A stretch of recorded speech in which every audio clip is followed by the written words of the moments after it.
What does freedom and profit look like in your auto repair shop without you as the owner burning out? I'm Dean from the Workshop Whisperer. This is the original Workshop Whisperer herself, Rachael Evans, and welcome to Talking Shop. What does freedom and profit look like for the auto repair shop owner who's not burnt out? Well, first of all, I think it's really important to understand what freedom will look like for you.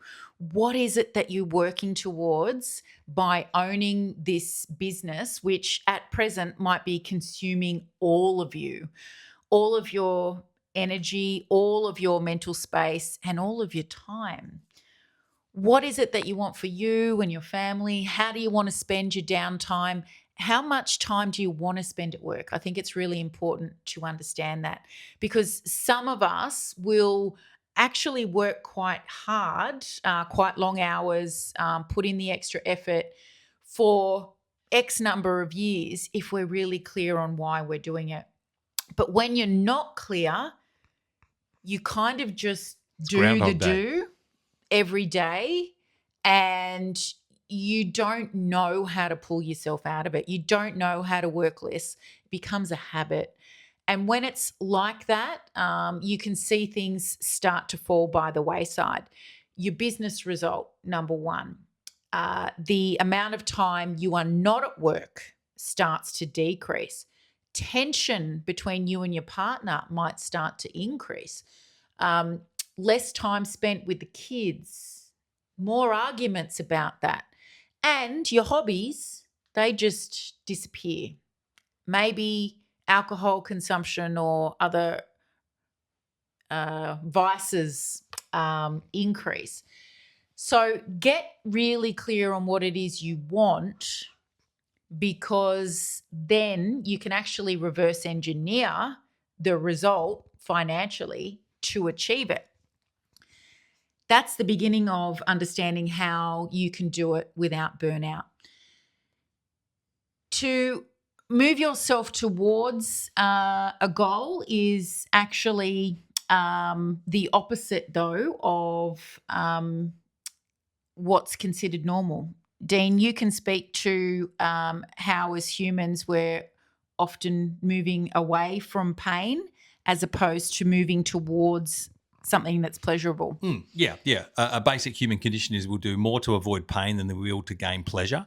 So too often auto repair shop owners will spend their time working on the things they don't want to have happen, and very little time working towards what they do want to have happen. And we say this all the time. Like, we can't actually think of a conversation we've had with a lazy auto repair shop owner. They all have good work ethic, good discipline, good commitment, but often they're spending so much of their time, their energy, and their attention on the wrong things. They're working hard on the wrong things. And when we help them work on the right things at the right time in the right order, then so many of the pieces of their auto repair business start to click into place. Progress starts to happen. I wouldn't say life becomes stress-free, but it's a stress that they are happy to have and happy to handle, because they can see that they're working towards the version of the business that they had in their head when they opened up on the very first day. And I think most auto repair shop owners would probably admit that what they envisaged when they started their business is actually a long way from what it's really like to own and operate a business that is successful.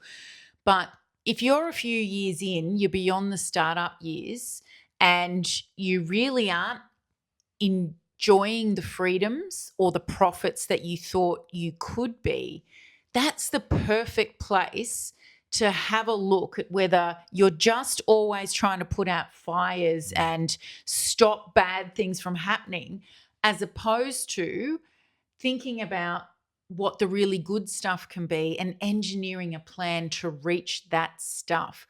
Often it can be as small a thing as being around the right people who have the result that you want, to have you believe it's actually possible for you. Yeah, find out. Go and look for the people that are already doing the thing you want, and pay them for their knowledge of how they did it. So their long road becomes your shortcut. And interestingly, I just filmed a YouTube training, basically saying, "Are you putting out fires or planting seeds?" And far too many auto repair shop owners spend 90% of their days putting out fires, only to have those fires start again tomorrow or the next week or the next month, and not enough spend the time planting the seeds for the future they want financially, in terms of fun, freedom for themselves and the family. And those seeds are investing in the right team members. And in order to invest in the right team members, you need to invest in the right recruitment process. It can be investing in exploring the 4-day work week, which would allow you, you're already happy probably to be doing 10-hour days. Well, why not condense that for the whole team into 4 10-hour days and then have 3 days of downtime and experience that that 3 days of downtime as part of you understanding if the kind of freedom that you thought you would have is possible for you. Then you can look at the financial possibilities as well by investing in some of the Workshop Whisperers low cost online programs, improving the skills of your service advisor in Superstar Service Advisor, investing in No More Bad Hires, our low-cost recruitment program that'll tell you all the ins and outs. We've got a 4-day work week program you can implement, also all at low cost. Just head to the website and look at those.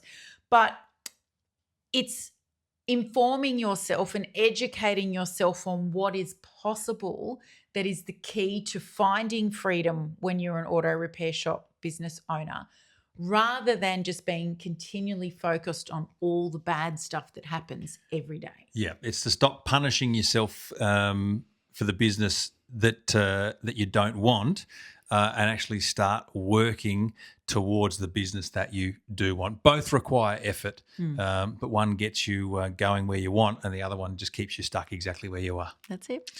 We'll see you on the next episode of Talking Shop. See you then.